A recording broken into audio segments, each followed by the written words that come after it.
Nah, si abahnya itu pasanglah susuk ke saya ya. Yang pertama dipasangin itu di jidat. Terus yang kedua di payud. Yang ketiga di si bagian ini. Terus yang keempatnya di sini di bibir. Kerjanya di spa. Nah, saya WA tuh waktu malam itu. Kalau abang bener serius sama aku, coba TF deh. Malam ini juga 25 juta aja. Kecil kan kata abang. Kalau 180 juta aja abang bisa, masa 25 juta nggak bisa? Boleh, apa sih yang nggak buat adek? Katanya gitu. Dia TF tuh 25 juta. Ya saya seneng banget, saya nggak bisa tidur. Saya nggak bisa tidur sampai pagi. Saya pertama kali di TF sama laki-laki 25 juta. Minta pacaran gitu? Enggak, cuman dia ngebuktiin aja kalau dia tuh serius sama saya gitu. Terus aku bilang, ini itu buat apaan Mbak? Ini katanya susuk nyeronggeng. Tapi itu bentuknya tuh duyung Mak Ayah. Itu sisiknya tuh warnanya emas. Dia pegang kepala saya, kamu anak saya. Terus dia cuman kayak ngelihat saya, ngasih ini do, ini buat kamu gitu. Ini katanya buat kamu dari Nyai. Berarti ini barang goib ya? Batu ini Kak. Tuh, di dalamnya itu ada air, ada darah juga. Kalau bisa ngeliat ya, di dalam itu darah. Oh iya. Kalau kita tuh ngelihat bayang-bayangan yang kayak gitu mau merem aja kita tuh takut. Selalu datangnya. Ada ngomong nggak? Enggak, dia tuh suka kayak kita kalau mau merem itu tiba-tiba ada di depan muka kita. Sampai sekarang? Iya sampai sekarang, makanya tuh saya tuh udah kemana-mana untuk kayak ngilangin, harus gimana ya ngilangin ini semua. Di balik senyum terapis spa yang penuh pesona, ada beban tersembunyi yang membuatnya tersiksa. Jeratan hutang menuntunnya pada jalan kesesatan. Ritual susuk Nyai Ronggeng dipilih menjadi harapan. Mantra diucap, memanggil sosok pemberi penglaris, hingga membuatnya menjadi terapis yang laris manis. Tapi, syarat kontrak yang penuh dengan pantangan justru menyiksa dan meneror kehidupan Teh Tina.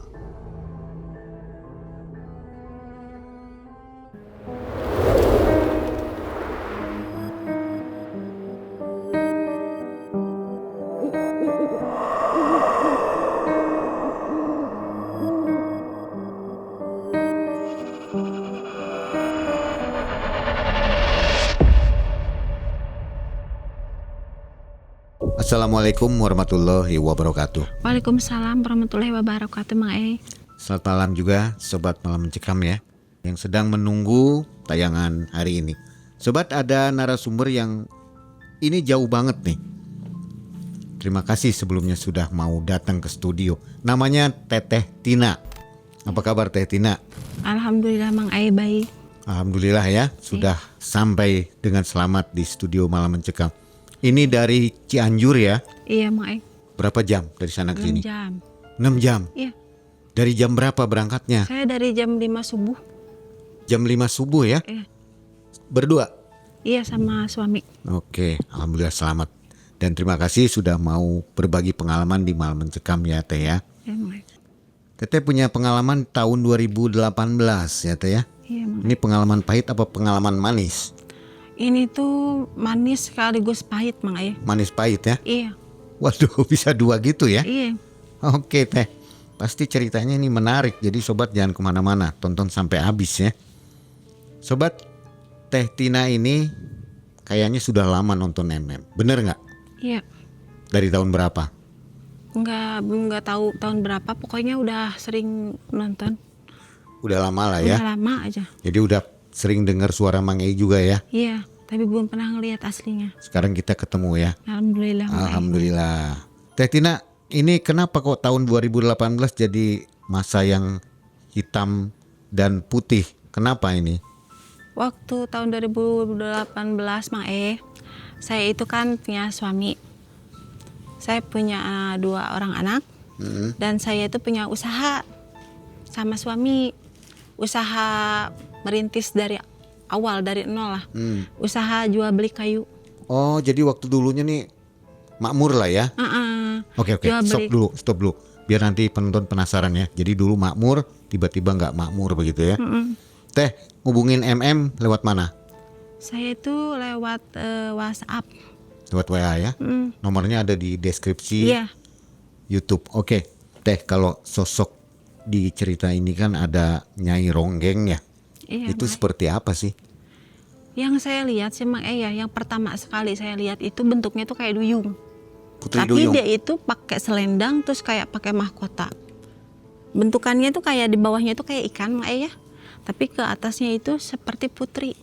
Cantik. Cantik. Dia pakai mahkota, dia pakai selendang, warnanya warna kuning, tapi kuningnya itu kuning pepaya.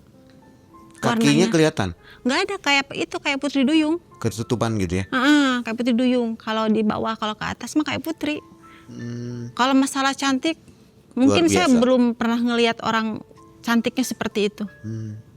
Dan ada dokumentasi ya. Ada? Selain barang yang Teteh bawa juga ada dokumentasinya. Ada. Kita tayangin nanti. Boleh? Oke.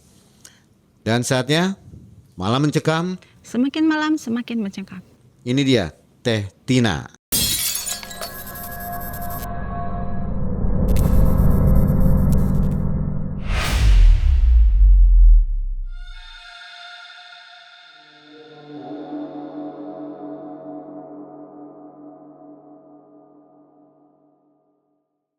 Awalnya begini Mang tahun 2018 saya itu udah punya suami Mang Saya itu punya usaha sama suami saya itu jual beli kayu.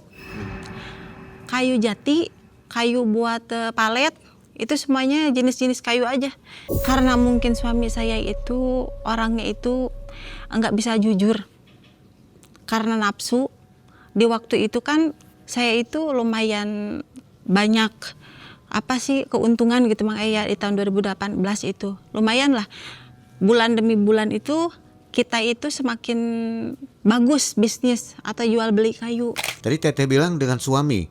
Suami yang datang ini Bukan bukan yang ini. Bukan. Ini mah kan mantan ceritanya. Oh, itu suami mantan. Ini yang sekarang. Yang sekarang nanti ada ceritanya ini juga. Oke, lanjut. Saya itu ngomong sama suami, saya bilang, kalau kamu mau bikin usaha, kamu harus jujur pada intinya. Karena kalau kita nggak jujur, kita nggak bakal bisa maju.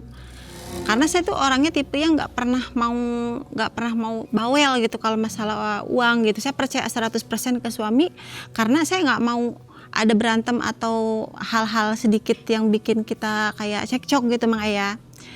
Nah singkat cerita Mang Ayah, suami saya dikasihlah modal banyak dan akhirnya beli kayu kesana kemari, buka lagi cabang, mungkin kayak satu pertama buka lagi cabang yang baru sampai 3. Kita punya pabrik gesekan kayu ya, sampai saudara semuanya itu kerja sama kita Mang E. Saya itu lumayan, masalah yang namanya uang kita nggak pernah kurang. Waktu itu benar-benar saya itu posisinya sama suami itu benar-benar kayak oh ini yang namanya uang. Sampai mungkin suami saya itu hilap atau gelap mata Mang E. Dia itu saking dia mungkin percaya diri dia sendiri, gua mampu nih hidupin istri. Makanya dia itu kayak kenapa gua nggak ini aja main-main ke belakang kayak janda mungkin atau pacar lagi atau gimana gitu. Nah waktu itu saya nggak pernah cemburu, saya nggak pernah nanya sama suami kayak gini, kamu dari mana, kok nggak pulang misalkan gitu ya. Nggak pernah, saya nggak pernah cemburu, saya nggak pernah tanya dia mau kemana. Jadi bodo amat lah, yang penting saya pikirin itu uang. Punya anak Teh waktu itu? Punya 2. Karena saya pikirnya saya punya anak, saya nggak mau berantem hal sepele, yang penting uang. Tapi itu sebenarnya jadi malapetaka buat saya Mang Ai. Kenapa? Karena sifat saya yang cuek sama suami, jadi dia mungkin cari perhatian di luar. Itu tuh masih kayak dugaan menurut saya, karena saya juga nggak tahu dia bener punya pacar apa enggak gitu. Itu saya cuma dengar dari teman-temannya dia punya pacar gitu, dia punya suka bawa cewek gitu. Saya nggak pernah percaya karena saya nggak ngeliat mata sendiri.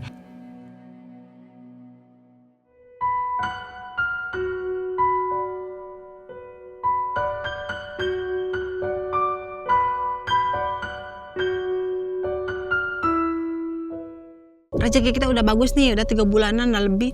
Sampai saya kebeli mobil, kebeli angkot 3 Mang Ae. Nah alhamdulillah lah waktu itu saya rencananya sama suami ini mau pergi umroh waktu itu.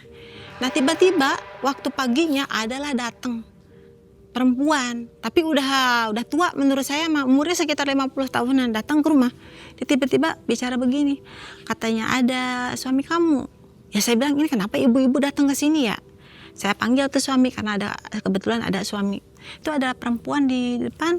Dia bilang, ya udah, itu katanya si bos yang punya kai jati yang di. Nah ketemulah mereka ngobrol gitu, saya nggak ikut campur. Udah singkatnya ngobrol, mereka berdua saya ngomong sama mertua saya bilangin, lah itu kok ngobrolnya kayak orang pacaran ya, deket-deketan. Kata mertua saya, udah ya usah seudon.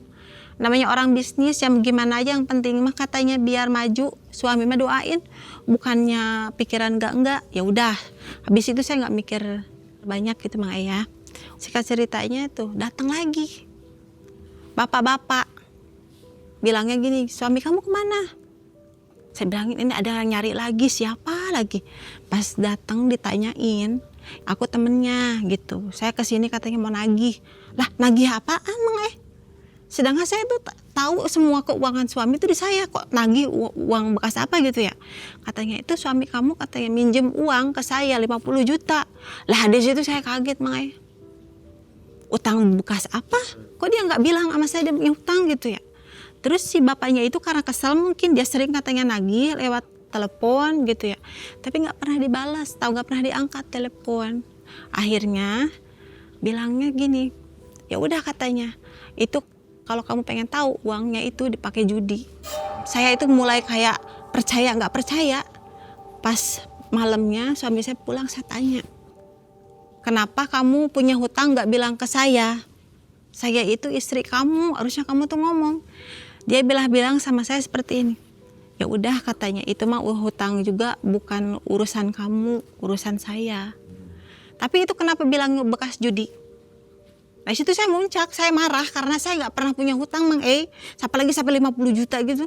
Suami saya bilang itu tanggung jawab saya. Ya udah saya bilang kalau tanggung jawab kamu udah tuh saya nggak marah. Besoknya lagi datang lagi orang yang beda. Bilangnya katanya mau nagih lagi. Lah nagih apa lagi? Katanya hutang lagi. Berapa yang ke bapak saya bilang pinjam lagi. Itu bapaknya beda lagi. Terus dia bilang pinjam ke saya 70 juta. Saya ngomong sama dia, saya bilang pulang. Pulang tuh, kita berantem, kita cekcok. Karena kita udah, saya juga udah ngerasa kayak dibohongin. Dia bilang katanya ini, tapi ternyata dia bohong gitu. Terus saya tanya, itu uangnya kemana? Terus dia ngaku.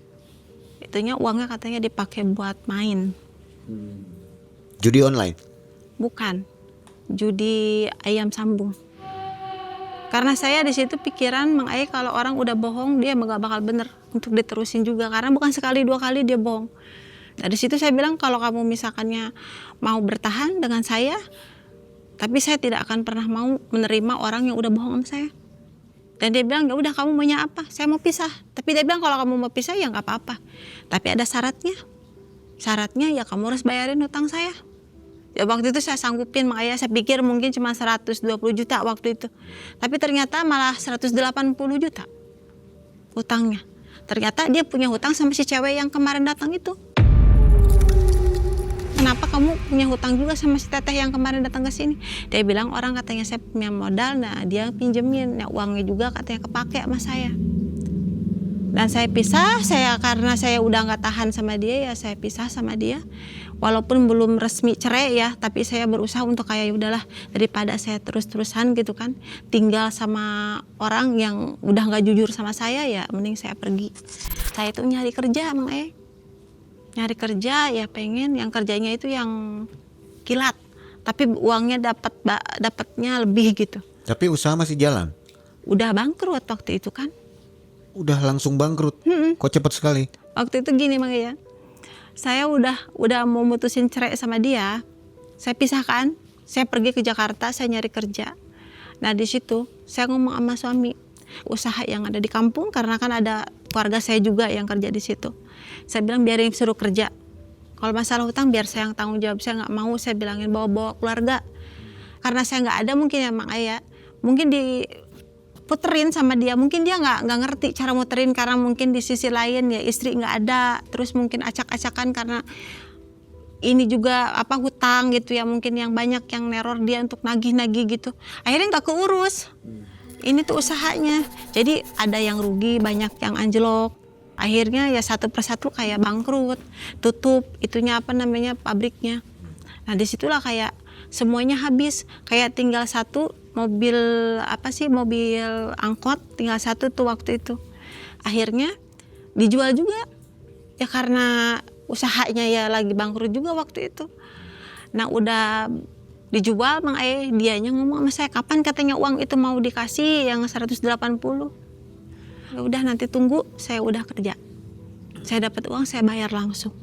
Nah saya cari kerja, saya hubungin teman saya ikut kerja dong, saya bilang gitu. Kata teman saya, mau emang kerja di tempat saya gitu, nggak apa-apa deh, yang penting saya bilangin cepet uangnya, yang penting mah gede uangnya. Bener nih mau kerja kayak saya, teman saya bilang gitu. Emang kerja apa sih? Kerjanya enak katanya, tapi katanya kalau masalah uang gak usah ditanya. Kalau kamu mau ikut kerja sama saya nanti besok saya jemput. Nah singkat cerita Mang Ayah, aku sama teman saya itu Sasa ya, pergi ke tempat kerjanya Sasa. Belum tahu jenisnya apa ya? Belum, berarti itu waktu itu dijelasinnya di jalan. Kalau kamu mau kerja di tempat aku, Tin katanya, kerjanya di spa. Spa tuh apa sih? Karena kan memang benar-benar belum tahu gitu. Katanya di situ tempat mijit. Nah mijit perempuan, saya bilang bukan, mijit laki-laki lah. Di situ saya tuh kayak masa sih mijitin laki-laki ya? Saya kan mijitin suami aja nggak pernah. Nanti di training ada katanya bundanya yang training, tapi nggak bakal diapa-apain kan? Enggak, katanya aman. Ya udah, akhirnya walaupun saya takut, tapi saya itu lebih kayak berani untuk gabung atau kerja gitu. Karena apa? Karena ya itu, karena hutang itu yang saya bikin saya nekat gitu. Kalau kamu mau kita ngekos bareng, emang boleh ngekos, nggak apa-apa katanya gitu. Nggak usah tinggal di mes, katanya di mes gak ada orang. Nah singkat cerita itu ketemulah sama maminya. Nah saya di training lah 3 bulan, sama maminya bilang katanya training 3 bulan ya nggak apa-apa. Di kota mana teh? Di Bali, pertama kali saya. Terus waktu itu cuma training, katanya si maminya bilang gini, kalau nanti kamu udah bisa, kamu langsung pindah cabang ke Jakarta. Ada katanya di daerah Jakarta juga, biar gak usah terlalu jauh. Bilang kenapa harus trainingnya di Bali? Karena katanya mamihnya emang ada di Bali. Yang di Jakarta katanya udah gak ada mamihnya. Jadi di sini katanya yang bisa training waktu itu. Makan mau gak mau ya saya harus nurutin sama Ayah.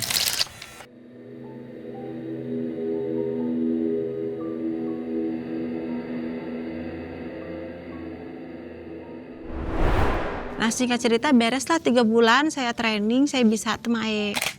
Saya senang tuh, saya mau dapat duit. Nanti saya udah beresin utang, udah saya keluar gitu kerja.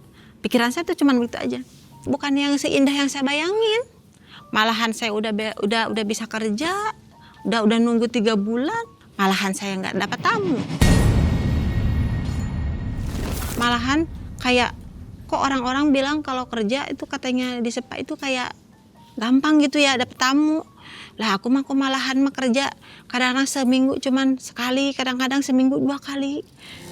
Gimana mau cepat dapat uang kalau misalkannya kerjanya kayak begini gitu. Kita kan pakai foto Mang Ayah. Kalau di sistemnya pakai foto. Jadi tamu yang milih kita. Oh. Tapi kalau misalkan tamu VIP biasanya itu kita itu ya showing.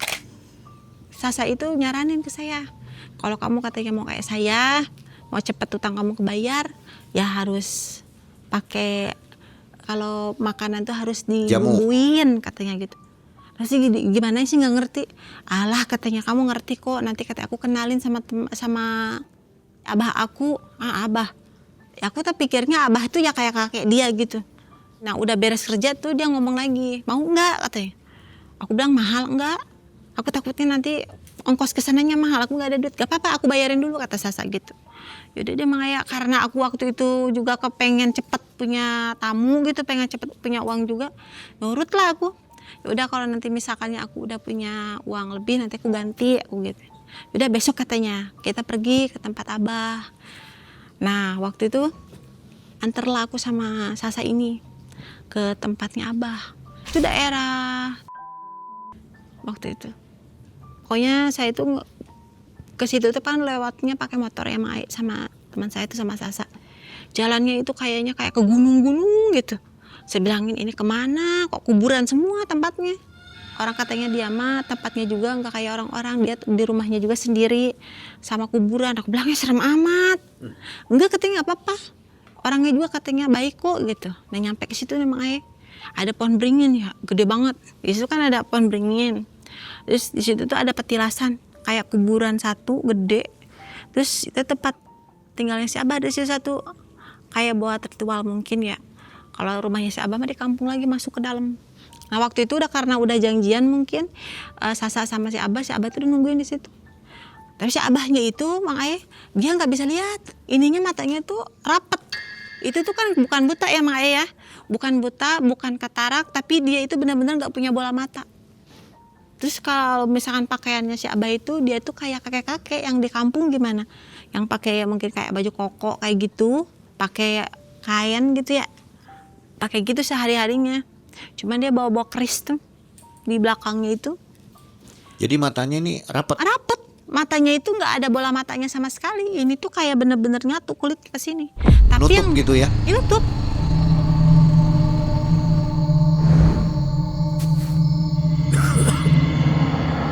Pertamanya kaget ya. Nah ini tempat apa? Kok kuburannya beda sama orang lain gitu ya? Ini dirumahin. Dia bilang gini, ini katanya kuburan Nyi Ronggeng. Nyi Ronggeng dikubur di sini, saya bilang gitu kan. Iya katanya ini tempat kuburan Nyi Ronggeng katanya gitu. Saya mah kan nggak tahu ya yang Nyi Ronggeng juga kayak apa bentuknya kan nggak tahu Mang Ayah waktu itu. Saya bilangin, oh mungkinan ini sekitar kayak orang yang suka jaipong kali kan ada ronggeng-ronggengnya gitu. Saya itu herannya Mang Ayah, kok dia punya HP? Kan aneh. Dia nggak punya bola mata, tapi dia bisa pegang HP. Orang ada yang nelpon juga dia bisa angkat HP. Si Abahnya ngomong gini ke saya, kamu katanya kesini udah bulat. Kalau kamu mau ikut sama saya, kamu harus setia sama saya. Saya nggak butuh duit kamu. Kata si Abah gitu. Lah iya aku bilangin. Kalau misalkan si Abahnya yang ngomong kayak gitu, kita tuh mikir kayak gini. Dia nggak butuh uang kita, terus kita maunya apa? Takutnya kan minta sesajen kayak nyawa gitu. Mang Ayah saya kan serem kayak gitu. Nah waktu itu terus si Abahnya ngomong gini ke saya. Kamu ke orang mana? Saya bilang saya dari Cianjur. Terus dia ngelihat saya pakai tangan gitu, dipegang tangan saya. Terus dia bilang, weton kamu bagus. Kamu lahir Minggu ya katanya. Kok tahu ya? Padahal belum cerita. Kamu katanya punya keistimewaan beda dari orang katanya gitu. Terus tunggu ya katanya. Nah si Abahnya tuh ke dalam itu ngambil air. Minum katanya. Nggak tahu tuh air dari mana. Dia katanya minum. Ya mau nggak mau ya saya nurut aja ya. Kalau saya minum, kamu mah katanya bakal sukses. Saya agak ngeri juga karena ngelihat keadaan si Abahnya kayak begitu, terus bisa-bisa nebak-nebak gitu. Akhirnya si Abahnya bilang gini, udah katanya, nanti saya kabarin lagi. Pokoknya kalau kamu katanya mau ikut saya, nanti katanya kamu bakal jadi yang saya istimewain katanya gitu. Terus ngomong tuh sama Sasa, si tetehnya katanya. Namanya siapa? Tina katanya. Nah Tina, nanti kamu bawa ayam cimani. Itu buat syarat. Terus sama apa lagi? Saya bilang gitu. Sama ini, sama kain. Kain yang warnanya hijau. Biasa orang kalau mandi tuh di kampung pakai kain katanya. Tapi jangan kamu beli katanya. Kalau bisa mah kamu yang dikasih. Waktu itu emang kebenaran saya punya dari almarhum nenek. Pokoknya bawa ayam cimani sama kain, dia bilang gitu. Terus sama bunga 7 rupa yang bentuknya parfum. Bawa itu nanti ada katanya di toko, beli aja. Terus waktu itu Mang Ayah, saya kan nanya sama Sasa, bunga 1000 namanya. Bunga 1000 tuh dapat dari mana? Ada katanya nanti aku pesen. Ada langganan aku kan suka pakai itu juga. Nah dipesenin, nah belilah. Singkat ceritanya, malamnya itu si Abahnya nelpon, besok kesini ya bawa perasa apa yang saya minta gitu. Datang tuh Maya, saya pergi tuh sama Sasa ya ke rumahnya si Abah lagi. Terus Abahnya kata udah siap Bah, saya bilang gitu. Saya mau ritual dulu. Saya lihat tuh si Abahnya kan nggak bisa ngeliat ya, tapi dia nyiapin kayak sesajen, dia bawa mangkok ada bunganya 7 Gak ada rupa. asisten yang ada? Gak ada, sendiri. Dia punya anak, cuman anaknya nggak pernah bantuin. Dia tuh si abahnya suka ngambil ini sendiri. Makanya itu saya anehin, Mang Ai. Dia nggak bisa ngeliat, tapi dia bisa ngambil air, dia ngambil bunga gitu. Sampai dia bilang gini, nanti katanya kalau saya panggil kamu langsung ke dalam. Dia nyiapin kayak bunga 7 rupa, bunga kantil 3, terus kayak dupa Mang Ai 3 biji ya. Terus sama menyan Mang Ai, segede telur puyuh, menyan itu padat. Nah itu terus dia bilang gini, itu ayam cimandingnya ditaruh di tengah sajen. Terus dibawa tuh sama si abah ke kamar, ya mungkin diritualin dulu. Udah mungkin sekitar 5 menit, langsung saya dipanggil.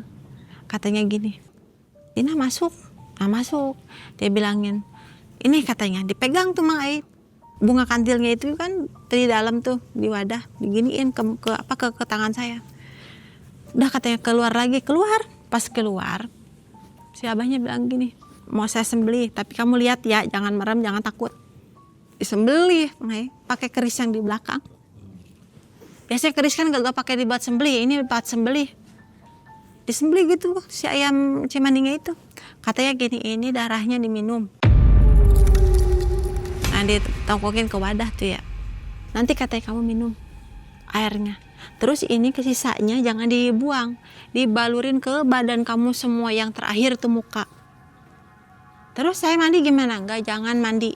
Pokoknya ini darahnya itu tunggu kering sampai kamu pulang ke tempat kamu tinggal. Nanti bau amis atau saya bilang gitu. Enggak.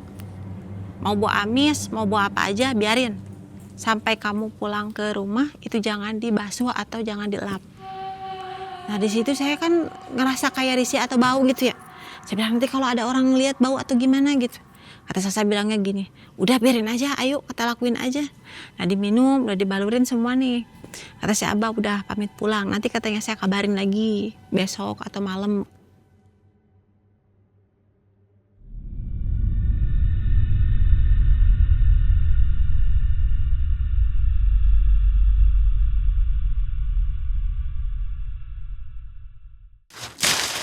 Nah Mang Ai dia orangnya suka pakai topi kalau dia datang ke tempat kerja saya Mang Ai.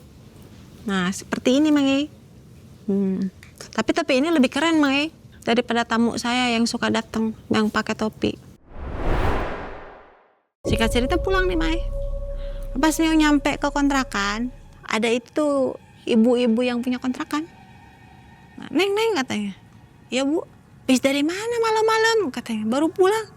Ini Bu, aku bilang kan libur kerja, baru pulang kampung, baru satu barang, terus sekarang baru balik lagi, orang pulang pergi, nggak nyampe di rumah lama. Ini bau apa ya? Oh kayak bau amis ya? Bau ikan dari kampung? Enggak Bu, ini aku bilangin, biasa sasa aku bilang. Makan apa sih kerang sama itu yang mukbang itu Bu, saya bilang itu setengah mateng kan, agak-agak bau amis mungkin. Terus aku bilang udah Bu ya, saya pamit dulu, saya mau ke dalam bersih-bersih aku gitu. Nah udah kayak gitu bersih-bersih sama kayak saya dalam, terus saya nungguin situ. Udah bersih-bersih Mang Ai, saya ngomong sama Sasa, saya bilangin, Sasa kamu tidur sini ya, temenin aku, takut aku bilang. Iya gue tidur sini bareng, kata tadinya kan gue mau keluar ketemu sama pacar gitu. Dan akhirnya nggak pergi karena ngeliat saya takut gitu. Tidur nih bareng. Pas malam saya ketemu mimpi Mang Ai. Mimpinya gini, Dok katanya. Dia bilangnya Dok. Padahal saya kan bukan orang Jawa. Itu ambil katanya tanah di belakang rumahnya si Abah. Tanah. Itu katanya tanah kuburan yang di belakang rumahnya si Abah. Diambil terus ditaruhin di bedak katanya gitu. Nanti katanya diusap ke muka kamu. Bilang aja ke si Abah, disuruh saya. Itu tuh bentukannya yang saya lihat itu kayak putri. Kayak sekitar orang yang mau apa sih nari. Ibaratnya kata nari jaipong lah. Itu kan pakai ini ya kemben warna hijau gelap, lojo lumut lah. Terus bawa selendang, ininya terus sanggul gede.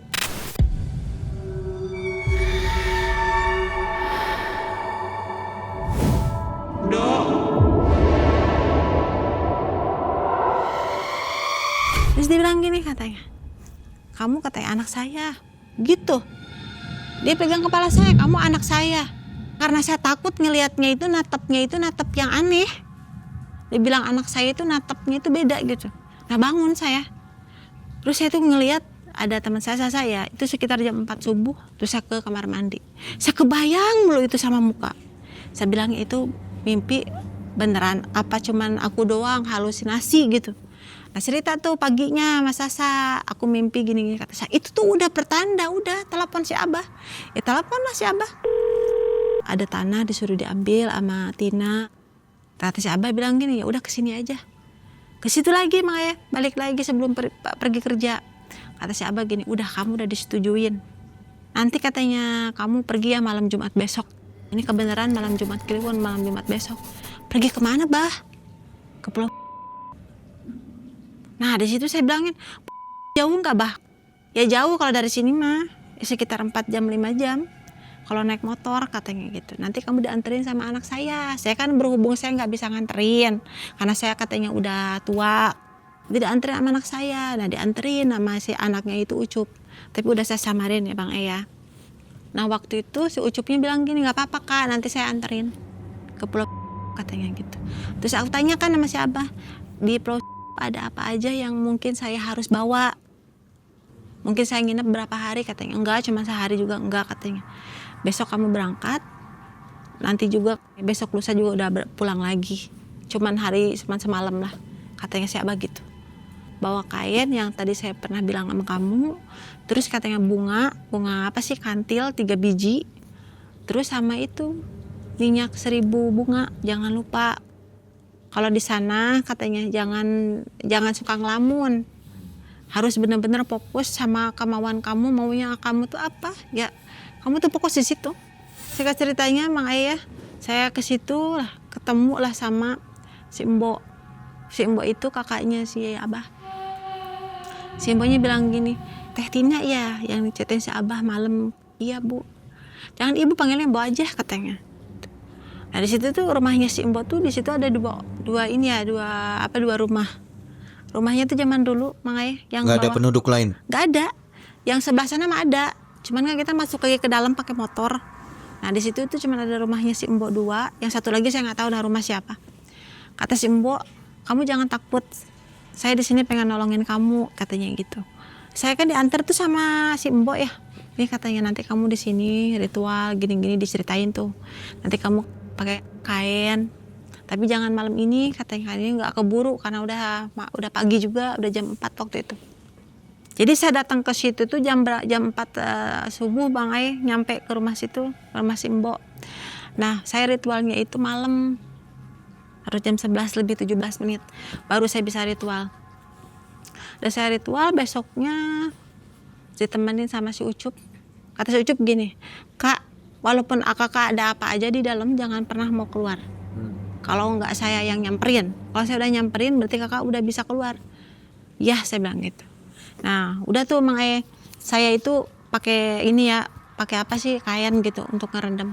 Ternyata nggak ke situ, kayak petilasan kalau menurut saya, karena di situ tuh banyak dupa, mungkin banyak orang yang datang ke situ juga mungkin, karena saya ngeliat ada sesajen juga gitu kan, ada buah, ada apa. Saya ngeri sedap di situ, saya takut ada buaya, ada apa kan, kadang nggak ada orang di situ. Saya bilangin, ya udah saya beraniin aja, saya kan di sini juga pengen cepet punya uang gitu. Saya turun tuh ke bawah. Pas saya turun ke bawah, kan kalau air yang malam, apalagi jam 11 malam itu pasti dingin Mang Ayah. Yang saya rasain itu hangat. Itu baru nyelam segini. Terus katanya, Ucup merem ya Kak, katanya. Merem tuh saya. Sambil begini karena itu nggak terlalu dalam. Terus saya di dalam tuh nggak berapa lama, mungkinnya cuman perasaan saya ya, cuman mungkin 5 menit, 10 menit menurut saya. Saya ngeliat tuh ada sosok Putri Duyung nyamperin ke saya, awalnya dari belakang ke sini. Saya waktu saya merem, saya bilang ini kok kayak ada ikan gitu. Coba aja saya buka mata saya karena saya penasaran. Pas di depan itu kayak duyung. Saya bilangin lah ini kok ada ikan gede begini. Tapi itu bentuknya tuh duyung Mang Ayah. Itu sisiknya tuh warnanya emas. Ke atasnya itu cakep, rambutnya tuh warnanya warna kayak hitam, tapi hitamnya juga hitam kayak gimana ya, ada kuning-kuningnya gitu. Bawa selendang di sini, diginiin sama dia. Dia senyum.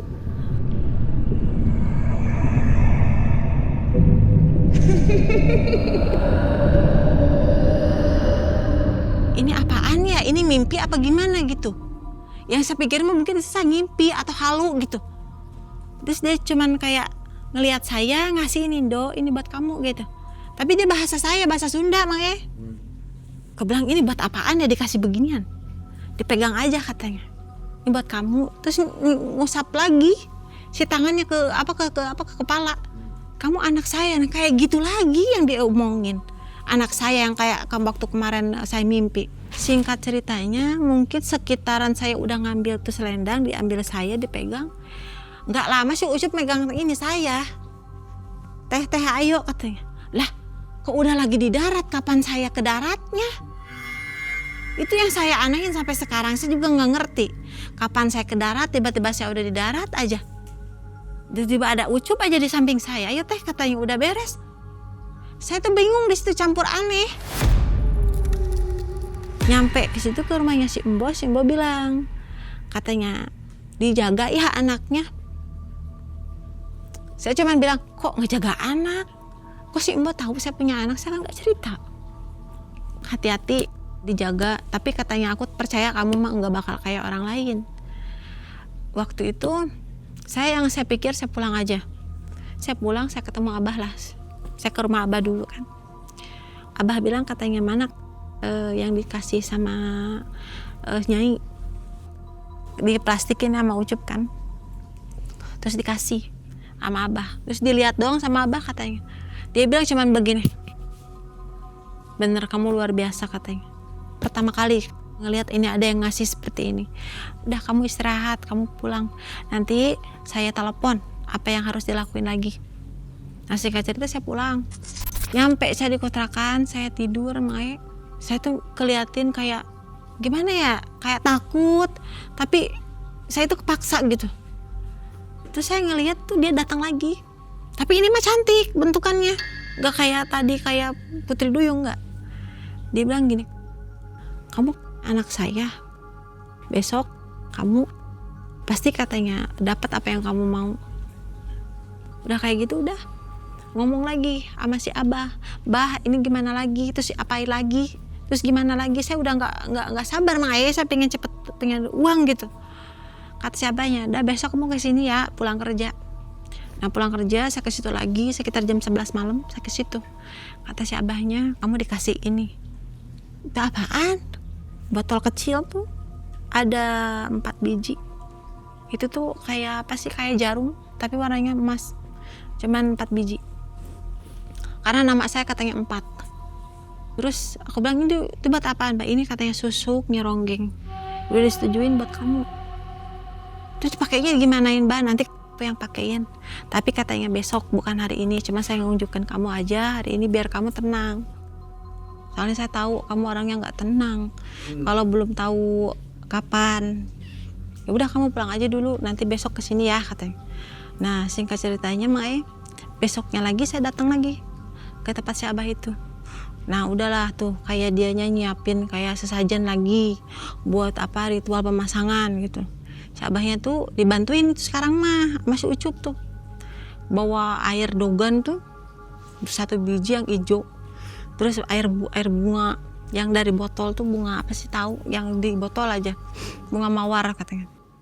Terus ke bunga kantil 3 biji sama apa menyan. Terus sama itu apa dupa. Nanti katanya kalau aku nyuruh kamu ke dalam ya. Ini ada tumbal enggak sih? Kata si Abahnya. Enggak. Aman. Kan kamu anak saya. Saya tuh sebenarnya dibilang begitu mah ngeri-ngeri sedep. Karena dibilang anak saya takut. Terus saya bilang ya udahlah. Udah terlanjur kan. Kenapa saya nggak tanya dari awal gitu ya. Tapi ya emang saya juga karena saya juga gimana ya, karena saya tuh kebawa nafsu juga karena pengen cepet gitu. Akhirnya si Abahnya ritual lah nyiapin sesajen.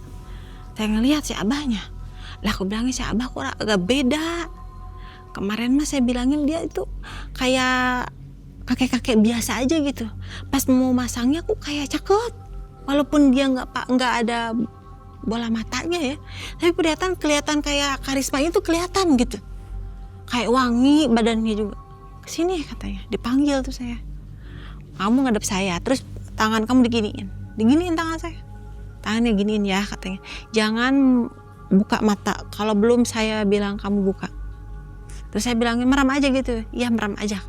Terus dibacain, mungkin dijampe-jampein sama si abah tuh ya. Terus si abahnya bilang gini, ini katanya diiniin bang ya, tangan saya tuh dibasahin pakai air itu tuh, air yang buat ritual ya, kayak bunga, air bunga itu. Ini katanya buat kamu.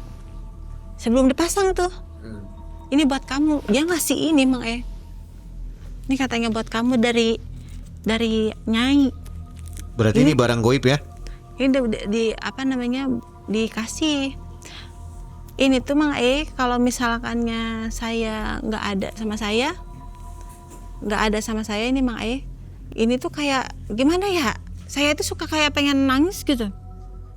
Harus dibawa terus. Iya, harus dibawa kemana-mana. Jadi kayak saya tenang gitu, walaupun saya lagi nggak tenang hati saya, tapi kalau saya bawa ini tuh perasaan kayak adem aja. Ini batu ya? Ini tuh batu.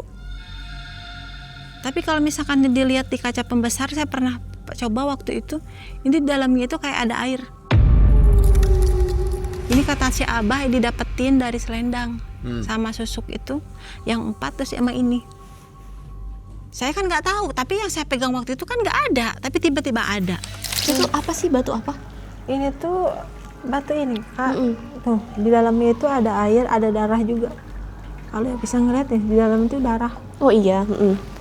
Oh iya. Oke, aku Seperti lihat. darah, tapi saya juga nggak tahu ini tuh darah ayam cemani apa darah saya apa darah siapa.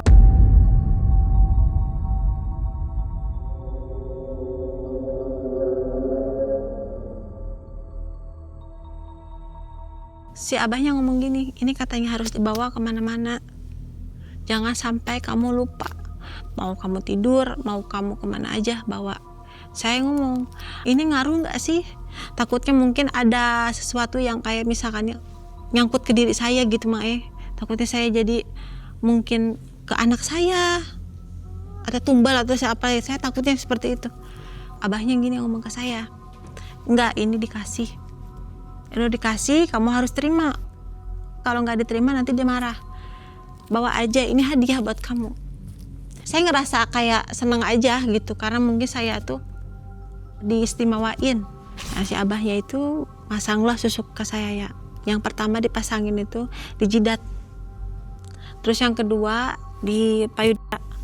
Yang ketiga di si bagian ini, vagina ya. Terus yang keempatnya di sini, di bibir. Waktu dipasang sakit nggak itu? Enggak. Nggak Malahan terasa? enak. Malahan kayak badan saya itu yang tadinya mungkin kayak kitanya berat makanya ya, yang mungkin kita capek, malah jadi enteng.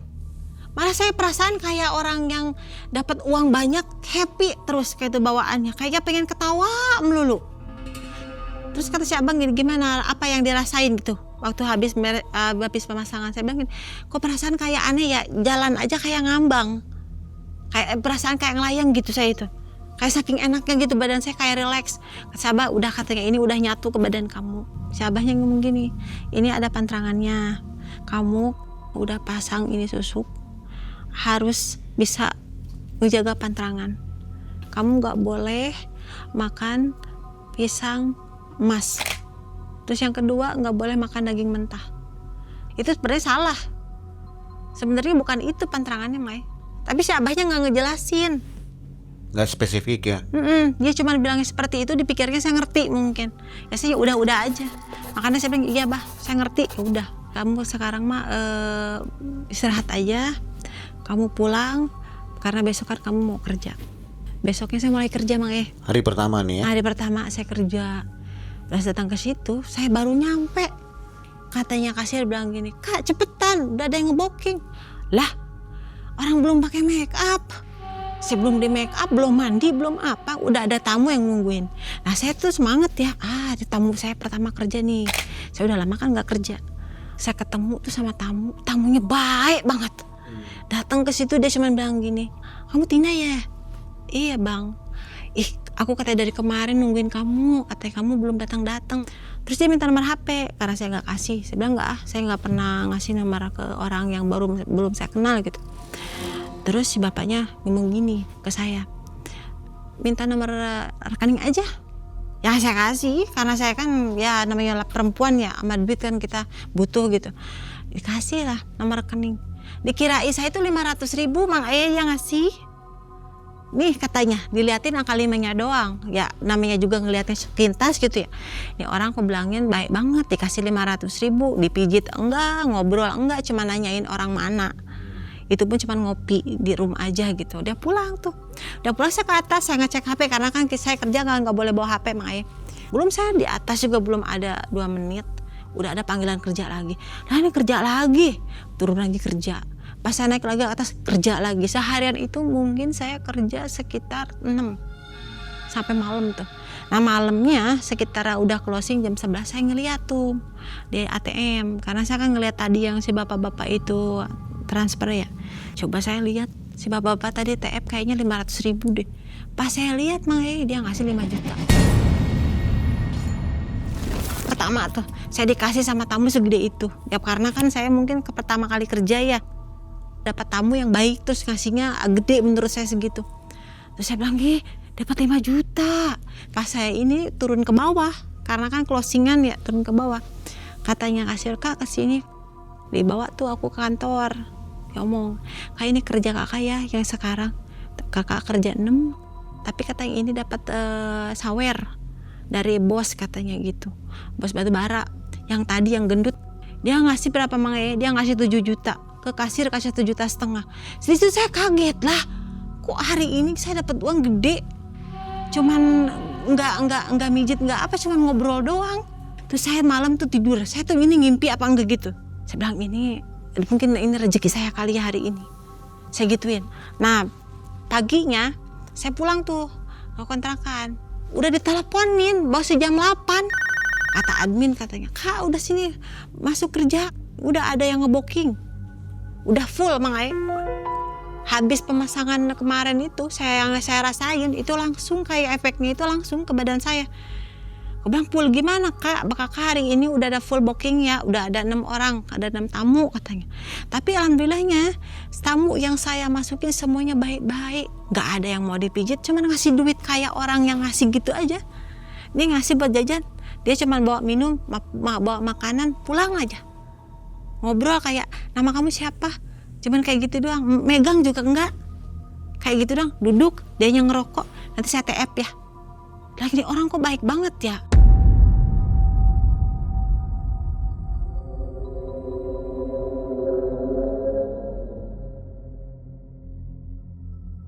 Karena mungkin sayanya itu kesenangan dapat tamu kayak gitu, udah ketemulah saya sama tamu nih. Tamu ini tuh orang Karawang, dia datang lumayan agak sedikit ganteng gitu Mang Ayah. Nah si tamu itu tuh kayak ngerayu gitu, kamu katanya janda ya. Saya bilangin belum sah Bang, janda juga masih gantung, saya bilang gitu kan. Kalau jadi janda nanti katanya aku kawinin katanya, kan digombalin ya namanya kita lagi galau gitu ya, jadi agak gimana gitu. Saya bilang ini kok laki-laki ada yang ngombalin saya gitu, dan saya juga ngerasa kayak baper ke dia. Katanya nanti kalau pulang saya anterin gitu. Nah saya bilangin ini kok tamu baik banget ya, dia ngasihnya juga gede Mang Ayah. Kalau ngasih tuh uang tip dia kadang-kadang ngasih 1,5 juta, ngasih 2 juta gitu. Saya nggak tahu dia kerja apa pertama tuh. Saya juga nggak pernah tanya sama tamu kamu kerja apa, itu bukan urusan saya ya. Yang penting saya pikirin saya juga ngasih uang tip ke saya udah cukup. Dia tanya ke saya apa yang belum kamu dapetin katanya, kayak misalnya ya cita-cita atau keinginan gitu. Saya bilang saya nggak ada pengen apa-apa Bang, saya pengen bayar utang doang. Saya di rumah banyak utang, saya gituin. Utangnya utang bekas apa? Ya bekas usaha dulu, aku gituin kan. Emang utangnya berapa? 180 juta Bang, emang Abang mau bayarin ke saya? Katanya si abangnya bilang gini, kalau saya bayarin emang kamu mau nikah sama saya? Boleh, saya bilang gitu kan. Katanya nanti besok saya bayarin. Di situ saya nggak percaya Mang masa ada sih orang yang baru ketemu 2-3 kali langsung ngasih 180 juta, kan asa nggak mungkin menurut saya. Terus aku cerita tuh sama Sasa, aku bilangin ada tamu tuh namanya si O ya, itu dia itu mau bayarin saya utang. Terus dia bilang gini ke saya, ya coba aja barangkali bener. Nah saya WA tuh waktu malam itu, kalau abang bener serius sama aku coba TF deh malam ini juga 25 juta aja. kecil kan kata abang. Kalau 180 juta aja abang bisa, masa 25 juta nggak bisa? Boleh, apa sih yang nggak buat adek, katanya gitu. Dia TF tuh 25 juta. Ya saya seneng banget, saya nggak bisa tidur. Saya nggak bisa tidur sampai pagi. Saya pertama kali di TF sama laki-laki 25 juta. Baru hari itu. Itu nggak minta apa-apa tuh? Enggak. Minta pacaran gitu? Enggak, cuman dia ngebuktiin aja kalau dia tuh serius sama saya gitu. Nah paginya dia datang bawa makanan banyak gitu ya. Saya ngerasa kayak, ih efeknya enak banget ya. Kenapa gak dari dulu aja sih saya gue kayak begini. Atas tuh kan kata gue juga apa katanya. Yang kayak begini tuh katanya orang juga pakai semua, bukan hanya kamu aja. Hampir orang yang kerja di kayak dunia kayak begini tuh pakai.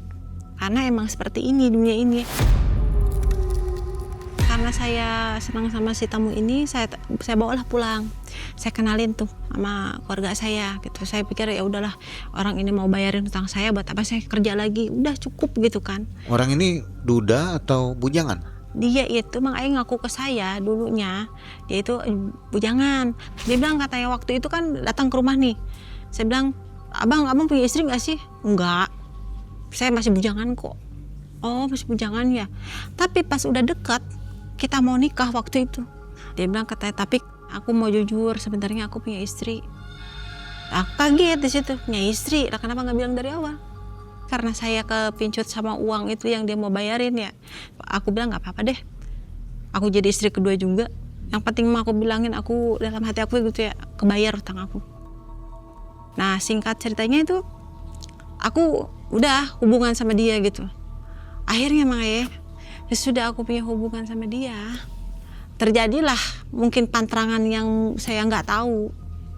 Yang tadi bilang si Abah jangan makan daging mentah, yaitu istilahnya itu jangan pernah punya hubungan sama suami orang. Ya saya langgar.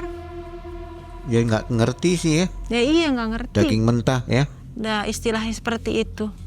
Lah karena saya ngelanggar larangan dari si Abah tadi, aturan atau misalkannya pantrangan gitu makanya. Saya sering dihantuin yang kadang-kadang saya mikir ini nyata apa enggak gitu. Waktu pertama tuh saya ngelanggar itu makanya saya ngelihat ada sosok kayak wanita ya, mukanya itu rata makanya persis itu seperti orang yang habis kecelakaan, tapi dia mukanya itu bener-bener kayak rata aja.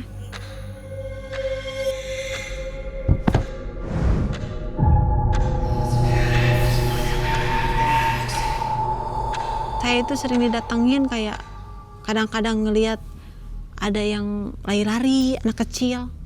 Yang lebih parahnya lagi tuh pernah waktu itu kan saya emang ayah lagi tidur sendiri, tiba-tiba di Bali itu kan suka ada tuh makanya yang ada di sini ininya taringnya itu tuh kayak orang yang mau ngerekam gitu ke saya, matanya merah makanya.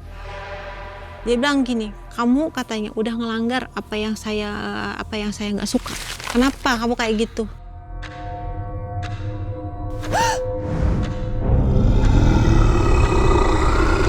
Tapi saya nggak percaya, saya pikir itu mimpi makanya.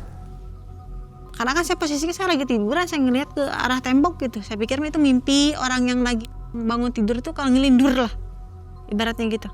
Tapi itu nyata. Karena bukan hanya aku aja yang ngeliat, teman-teman aku aja kadang-kadang ada yang ngeliat. Malah kadang-kadang suka teriak-teriak kalau ngeliat makhluk itu. Terus yang lebih parahnya lagi, ada yang mukanya itu mirip kayak saya. Kayak lagi makan tiba-tiba. Kadang orang suka kan ngeliatnya kan serem ya Maya. Orang manusia yang biasa kan normal makan paling 1, 2. Ini mah kayak makan yang cepet kayak ini aja, kayak apa sih, kayak kelaparan gitu. Rakus. Iya. Makanya saya bilang, ih serem banget ya. Ini kejadiannya setelah berapa kali hubungan? Saya itu ya sekitar 2 atau 3 kali gitu. Baru terjadi? Nggak langsung kontan satu, langsung kejadian? Enggak. Karena mungkin keseringan saya sering ngeliat gitu makanya yang aneh-aneh kayak gitu, saya coba untuk ngomong tuh ke Sasa. Saya bilang, Sa, ini saya suka ngeliat begini-begini, apa sih? Coba kamu ingat-ingat, mungkin ada yang pantrangan kamu, ada yang kelewat, apa yang dilanggar gitu. Terus saya telepon tuh Abah, kata Abah udah kesini aja. Abah marah waktu saya datang ke situ. Abah bilang, kenapa kamu ngelanggar? Saya bilang ngelanggar apa, Bah? Kamu katanya tantangan saya itu kamu katanya langgar. Kamu bilang kamu akan setia. Mana setia kamu? Buktinya katanya daging mentah aja dimakan. Nah, daging mentah itu istilah apa, Bah? Saya nggak ngerti. Itu tuh pasangan. Yang punya pasangan nggak boleh. Disitulah saya tahu, oh itu yang mungkin yang datang yang suka ke saya. Mungkin itu dari pantangan saya yang saya nggak tepatin. Terus abahnya bilang gini, kalau misalkan kamu mau hilang, biar nggak datang terus itu makhluk, nggak apa-apa. Sembelih kambing yang warna hitam aja, dikubur. Itu yang kepalanya di depan rumah. Atau di depan tempat kamu kerja, biar kamu nggak ngerasa dihantuin terus. Nah saya tuh nggak pernah ngelakuin Mang karena nggak saya lakuin karena apa? Karena saya tuh nggak ada waktunya. Karena saya tuh kan kerja juga gitu kan, ada tamu juga gitu. Nah sudah saya langgar waktu itu, di situ pun saya imbas ke saya juga, kerjaan saya juga jadi nggak ada. Tamu yang tadinya banyak, mungkin dari hari ini dapat 6 semingguan full bookingan saya itu sampai nggak ada tamu sama sekali. Kok jadi nggak ada tamu ya? Mungkin saya harus ini nih, kata si Abah mah saya harus lakuin nih cepet-cepet gitu biar ada tamu lagi. Tapi Mae, saya walaupun saya ngelakuin, waktu itu saya maksain pulang ke kampung gitu ya. Saya nyembelih itu kambing, nggak keburu. Yang ada itu malah ke diri saya, ke badan saya jatuhnya. Kayak saya suka ngelihat ada pocong gitu. Sampai sekarang tuh saya suka ngelihat Mae. Itu imbasnya ke diri saya juga. Jadi saya kadang-kadang suka kayak orang pikun. Terus kadang-kadang saya suka pengen nangis sendiri. Kadang-kadang saya suka pengen ngamuk kayak nggak jelas gitu. Itu dari bawaan yang saya tanam mungkin karena susuk itu mungkin yang nempel di badan saya. Walaupun mungkin istilahnya Mang ya dari tempat saya kerja yang tadi saya duit sampai gampang saya dapat, sampai hutang saya juga lunas gitu Mang karena ada yang bayarin itu tadi laki-laki. Akhirnya si laki-laki itu yang bayarin tadi uang saya, hutang saya itu, dia tuh kayak hilang aja. Saya udah coba kayak ngubungin dia lewat apapun Mang tapi saya itu kayak di blok nomornya. Sampai saat ini pun saya suka penasaran apa salah saya gitu ke dia. Sampai dia tuh kayak nggak ngomong, nggak pamit, tiba-tiba hilang aja begitu. Tapi yang bikin saya leganya ya hutang saya udah lunas karena dibayari. Entah dia mungkin merasa kayak akunya terlalu matre mungkin makanya dia ninggalin saya nggak tahu. Saya tuh coba untuk kayak pergi ke tempat kayak orang pintar, sering saya pergi tapi hasil nggak ada. Malah orang pintar semua kayak yang hitam mau yang putih bilangnya ini nggak bakal bisa hilang, hanya diri kamu yang bisa ngilangin ini semua katanya gitu. Jadi masih nempel sekarang ini? Iya. Terus saya tuh gini Mang saya coba untuk kayak ya udahlah mungkin itu nasib saya gitu ya. Sampai suatu saat itu saya datang tuh ke si Abah lagi. Saya bilangin, Bah, kalau misalkan nggak bisa hilang nggak apa-apa. Yang penting jangan sampai ada imbasnya ke keluarga saya atau ke anak saya. Cukup saya yang bisa ngelihat. Karena menurut saya makanya melihat sosok kayak begitu tuh bukan hal yang mudah. Kadang-kadang kita nggak bisa tidur. Itu yang saya rasain sampai saat ini. Kadang-kadang saya susah tidur. Saya suka dibantu sama yang namanya obat-obatan. Kayak obat tidur gitu ya. Suami saya tahu kalau kita tuh ngelihat bayang-bayangan yang kayak gitu mau merem aja kita tuh takut. Selalu datangnya. Ada Karena, ngomong nggak? Enggak, dia tuh suka kayak kita kalau mau merem itu tiba-tiba ada di depan muka kita. Sampai sekarang? Iya sampai sekarang, makanya tuh saya tuh udah kemana-mana untuk kayak ngilangin, harus gimana ya ngilangin ini semua biar sayanya juga normal kayak orang gitu. Cuman si Abah dulu pernah bilang sama saya, kalau misalkannya kamu katanya mau ini hilang lah, semua yang datang ke kamu itu ada di diri kamu sendiri. Nanti juga bakal ada orang yang bisa ngilangin itu. Saya juga udah kayak berusaha untuk hilangin tapi nggak bisa. Terus kan kata teman saya gini, ada katanya orang yang bisa ngilangin, tapi coba aja barangkali bisa. Saya coba tuh mengai, tapi nggak bisa. Orang itu, walaupun dia orang jauh, pernah saya datang waktu itu. Nggak berhasil ya? Iya, Kalau si Abah sendiri kenapa nggak bisa atau gimana? si abahnya kan udah meninggal. Udah meninggal. Waktu itu kan saya pernah datang ke rumahnya si abah. Waktu mau bilang, bah, saya bilang waktu walaupun nggak bisa dicopot, yang dari saya nggak apa-apa. Yang penting jangan imbasnya ke keluarga saya atau ke anak saya. Waktu saya datang ke situ itu si abah tuh baik-baik aja. Nah pas 2 minggu kemudian saya nggak kontak sama si abah dan akhirnya saya datang lagi ke situ si abah udah nggak ada.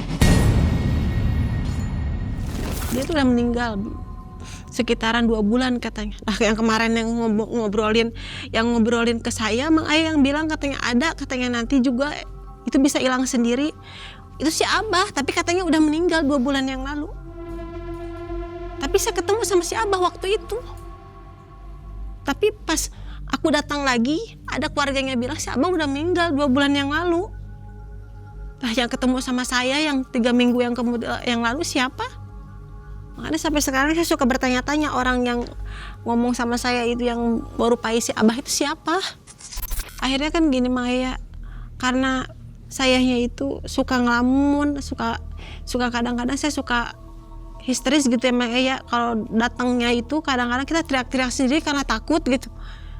Ibu saya sempat bilang kayak gini, udah masukin pesantren aja. Biar agak tenang, mungkin dia itu katanya terlalu banyak pikiran, kata ibu saya gitu. Nah waktu itu kan ada yang benerin HP gitu ya, adik saya itu rusak HP-nya. Nah ini suami saya itu datang ke rumah nganterin HP ke adik saya.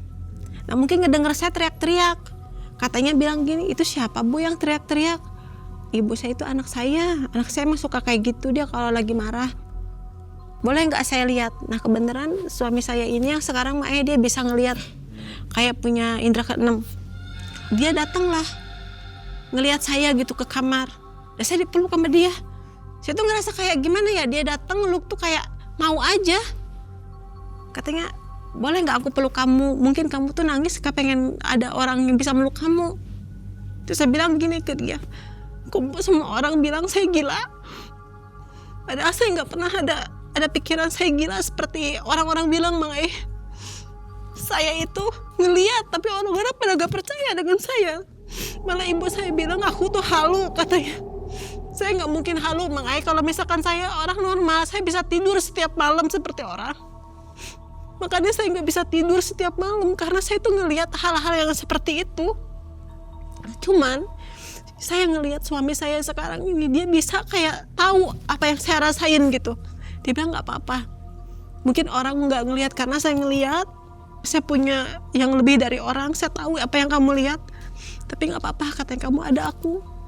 Kita katanya obatin bareng-bareng. Disitulah saya suka kayak curhat sama dia. Saya bilangnya saya ngelihat saya ngelihat makhluk ini, saya ngelihat ada yang ini. Dia bilang gini ke saya, nggak apa-apa. Unek-unek yang kamu lihat sok kesayain aja, obrolin biar kamu agak enakan. Tapi yang bikin saya suka pikir gitu, kok dia mau gitu ya ngedengerin orang yang nggak dia kenal gitu. Dia bilang katanya nggak apa-apa. Aku mah katanya kasihan sama kamu awalnya.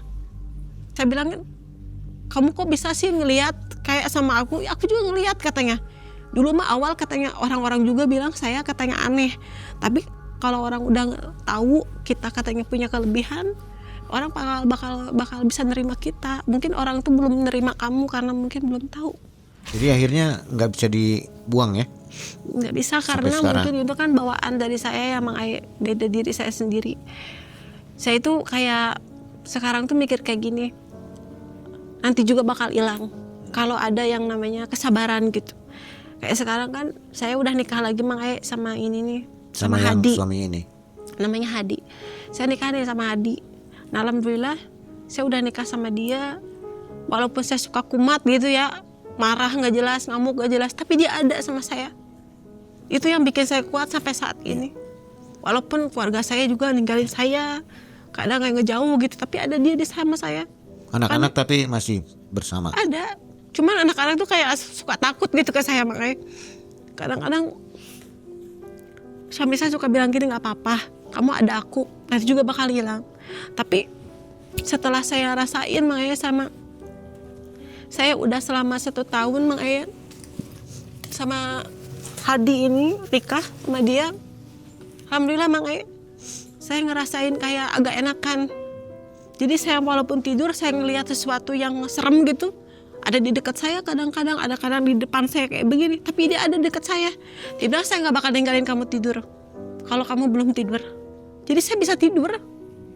Walaupun kadang-kadang ya namanya juga ya kalau lagi datang kayak begitu, tapi ada dia ya, ada ininya Mang Ayah, Ada temennya. ada temennya gitu, nggak terlalu sendiri kayak kemarin. Ya. Ya mudah-mudahan bisa dapat orang yang tepatnya untuk mengobati Tina ini. Jadi suami juga nggak bisa ngobati, cuman menemani aja begitu. Iya Mang Ayah. Lumayan lah ya, cukup terbantu gitu. Iya. Nah Teh, jadi selama pakai itu berjalan berapa tahun itu pakai susuk? Itu sekitar 2 tahunan. Aktifnya 2 tahun berarti susuk ini ya, susuk Nyai Ronggeng. Iya. Teh, mungkin di akhir kisah ini Teteh mau menyampaikan pesan untuk penonton Malam Mencekam ya. Baik buruknya memakai susuk. Silakan Teh, singkat aja. Kalau menurut saya pribadi Mang Ayah, sesulit apapun jangan pernah kita mau yang namanya melakukan hal yang seperti gaib-gaib kayak gitu. Karena menyesal itu pasti akan di belakang Mang Ayah. Iya. Semuanya berawal dari keinginan sederhana untuk memperbaiki hidup. Karena perceraian, hutang, dan tekanan yang tak pernah selesai. Namun Teh Tina memilih jalan yang tak semua orang berani untuk tempuh. Susuk itu membuatnya bersinar, diperhatikan, diinginkan, dan selalu jadi yang pertama. Namun saat batas dilanggar, teror datang sebagai jawaban. Dan saat ia ingin kembali, ia tersadar bahwa tidak semua jalan mengizinkan kita untuk pulang kembali.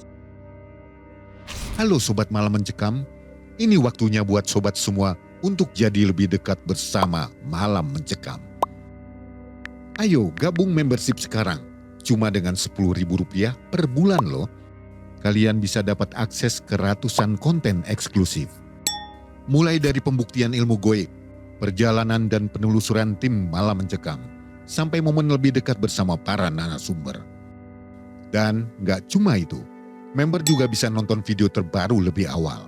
Plus dapat emoji dan badge eksklusif khusus member, biar identitas kalian makin mencekam. Klik tombol gabung sekarang dan jadilah bagian dari keluarga besar member Malam Mencekam.